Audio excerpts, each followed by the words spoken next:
Buenos días, ¿qué tal? ¿Cómo les va? Vamos a iniciar el último bloque temático de la materia. Vamos a trabajar con la emergencia del Estado y la complejidad en la región andina. Ya las últimas dos clases hemos estado trabajando con este mismo problema en el área mesoamericana y a partir de hoy y por las próximas tres clases vamos a discutir esta problemática que también es el eje del práctico en los Andes centrales, ¿sí? Me gustaría, así como hicimos para Mesoamérica, que ustedes pudieran aproximarse a la estructura cronológica que se maneja para los Andes para entender un poco cómo es que vamos a organizar estas tres clases.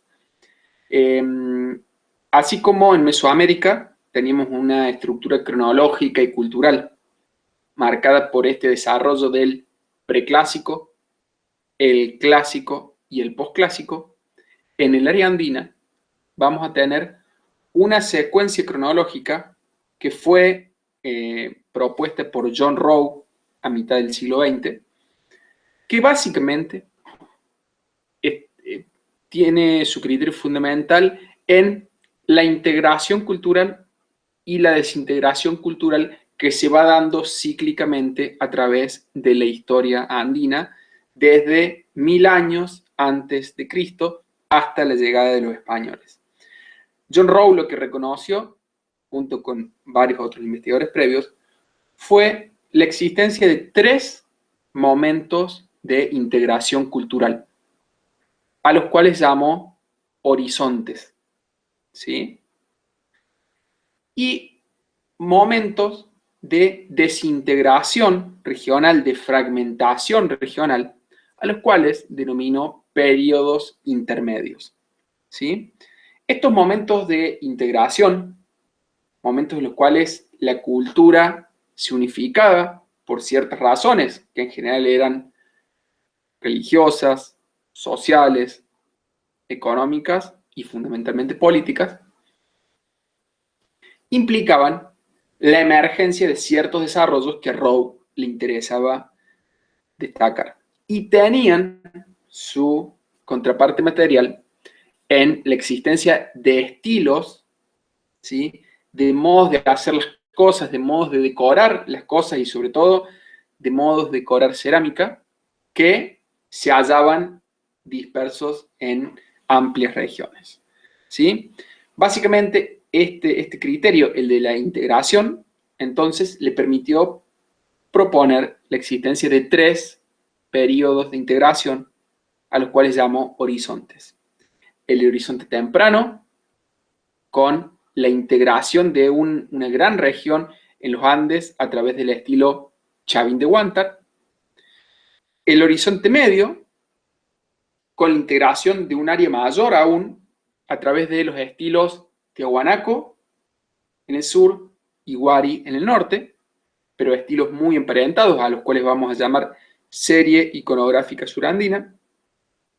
Y finalmente, lo que por ahí es más conocido para todos ustedes, que es la integración de todos los Andes en el Tahuantinsuyo, el imperio de los incas, y también la aparición de un estilo imperial que es el incaico, ¿sí? Entre medio de estos mismos horizontes, entonces encontramos periodos en los cuales esta integración se rompe, las culturas se diversifican regionalmente, y a eso se les llama periodos intermedios. Entonces, la propuesta de Rowe lo que hace es definir tres grandes momentos de la historia andina marcados por esta expansión, esta integración de la cultura, de la sociedad, de la política y, en principio, de alguna estructura política, ¿sí? Entonces tenemos el horizonte temprano, con Chavín de Huántar, que es básicamente el tema de la clase de hoy. El periodo intermedio temprano, marcado por la aparición de distintos desarrollos en distintas regiones. Por ejemplo, uno de ellos es muy conocido, es Nazca, ¿sí? O el Reino Moche, o los Reinos Moche, mejor dicho. Después, un momento de nueva integración en lo que se conoce como Horizonte Medio, que va a ser el tema de la próxima clase, con las culturas de Wari en el norte y Tiahuanaco en el sur. Este periodo de integración del Horizonte Medio se termina hacia el año 1000 y aparecen muchos organismos políticos separados, que no son necesariamente estados, pero que están separados en distintas regiones. Esto se conoce como el periodo intermedio tardío. En el noroeste argentino le llamamos periodo de desarrollos regionales. Y finalmente, la incorporación de todas las culturas andinas bajo un solo régimen político con el imperio de los incas o Tahuantinsuyu antes de la llegada de los españoles. ¿Sí? Entonces, bueno, en esta clase lo que vamos a ver es el primer horizonte, el horizonte temprano, que es el horizonte caracterizado por la dispersión por gran parte de los Andes del norte, realmente, los Andes centro-norte, de lo que se conoce como estilo Chavín. Chavín, además de ser un estilo de cerámica, es un sitio arqueológico, es uno de los sitios arqueológicos monumentales más tempranos y más importantes de toda Sudamérica, pero especialmente del área andina.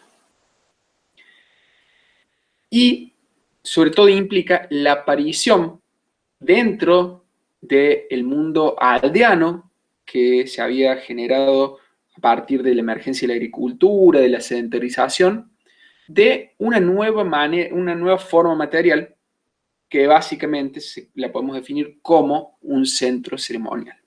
Esa novedad implica muchísimas cosas, pero sobre todo implica la aparición embrionaria, ¿sí?, inicial, de las desigualdades, de gente que está en los centros ceremoniales tomando decisiones y gente que está afuera de esos centros ceremoniales, gente que sabe cómo oficiar, por ejemplo, el culto, gente que no y que asiste a esas ceremonias. ¿Sí? Estas asimetrías son ya de una escala bastante importante en Chavín. Muchos autores han interpretado que es el primer estado andino, que Chavín manejaba el trabajo de otros, que podía explotar a otros, que podía extraer recursos excedentes de las unidades de producción campesina. Para otros autores esto no funcionaba tan así, sino que Chavín lo que lograba hacer era articular a muchas poblaciones dispersas a través de un repertorio religioso, pero que verdaderamente no se constituía ni como un Estado ni como una élite con capacidad de extraer recursos de los productores. La bibliografía que nosotros hemos elegido de Richard Berger es bastante crítica con estas perspectivas de Chavín como un Estado. Plantea otras cuestiones, sobre todo plantea la capacidad de la religión para integrar culturas, para integrar grupos, ¿sí? Y además el uso legitimante de una religión que Berger llama inventada, que es algo bastante interesante para pensar, ¿sí? Este tema es bastante profundo, tiene muchas aristas para ver, por eso también hemos elegido un documental para hacerlo, que lo voy a colgar en el aula virtual y que se los recomiendo, no es muy largo. Y tenemos también una ficha. Esa ficha tiene unas 3 preguntas nomás, es bastante simple. Vamos a tratar de que los temas que nos quedan sean sencillos y que no nos demanden tanto tiempo para que ustedes puedan trabajarlos en profundidad. Pero por favor, trabajenlos en profundidad. ¿Sí? La primera pregunta de la ficha es, ¿qué fue Chavín de Huántar? Y esto traten de verlo como un sitio arqueológico que tiene estas especificidades que les acabo de marcar, y también como un estilo, una manera de decorar cerámica y de confeccionar materialidad que tiene una simbología particular y que responde a ciertas lógicas materiales y relacionales particulares. ¿Y qué tipo de experiencias e interacciones se daban en el centro ceremonial Chavín? En segundo lugar, ¿qué cambios sociales se dieron a través de las 3 fases de desarrollo de este sitio, ¿sí? Cómo fue cambiando la escala del sitio, qué participación de gente había y cómo se desintegró. Y finalmente, ¿por qué se sostiene que Chavín es una cultura inventada? Sí, acá presten mucha atención a cómo Berger explica que había surgido el repertorio iconográfico de Chavín, los seres míticos de Chavín y las representaciones simbólicas de Chavín que de alguna manera trataban de integrar a distintas religiones regionales previas en una religión nueva que solamente tenía reminiscencias de aquellas otras. ¿Sí? Con esto terminamos esta clase. Espero que puedan llevar la materia al día, espero que puedan ver estos videos y que puedan bajar los PowerPoints. Falta muy poquito para el parcial, solo 15 días, y como ven hay muchos temas y que algunos tienen cierta complejidad. Con esto me despido, hasta luego.